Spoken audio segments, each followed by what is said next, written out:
A reading from the Acts of the Apostles, Acts chapter 21, verse 40 through 22, verse 16. When he had given his permission, Paul stood on the steps and motioned with his hand to the people.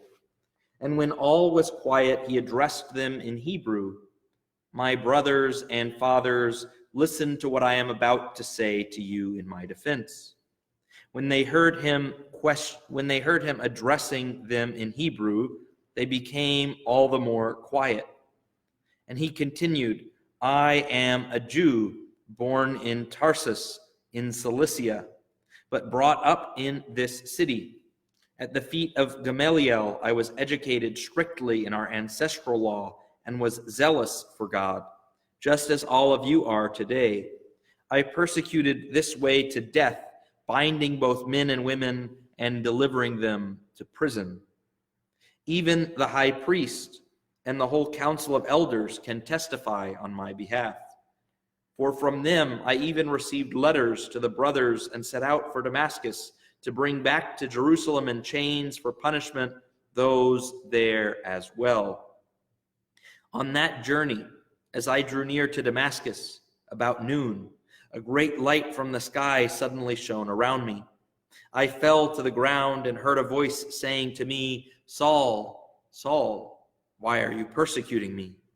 I replied, Who are you, sir? And he said to me, I am Jesus, the Nazarene, whom you are persecuting.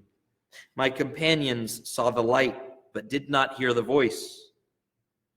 They did not hear the voice of the one who spoke to me. I asked, What shall I do, sir? The Lord answered me, Get up and go into Damascus, and there you will be told about everything appointed for you to do. Since I could see nothing because of the brightness of that light, I was led by hand by my companions and entered Damascus.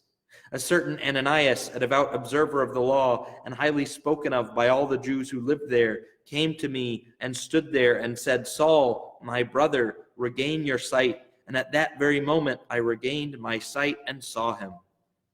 Then he said, The God of our ancestors designated you to know his will, to see the righteous one, and to hear the sound of his voice. For you will be his witness before all to what you have seen and heard. Now, why delay? Get up and have yourself baptized and your sins washed away, calling upon his name. Here we see Paul explaining his witness, that Paul is telling them why he personally has come to believe that Jesus is the Son of God, that Jesus is the Messiah. And so this is something that we can take a model from.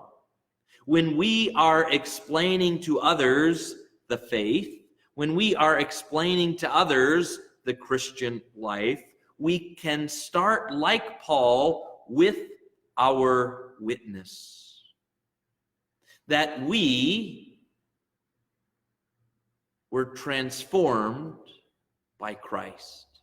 That we have come to know the love of Christ.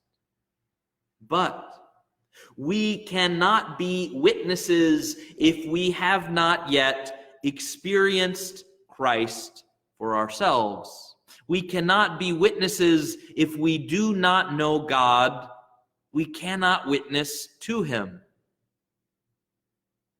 So it is important for us to examine ourselves. First, to see if we know God, and if we don't know God, to seek him, to cast aside everything else, to seek him. And if we do know God, and if we have experienced him, then to examine ourselves and to see if we are sharing our witness.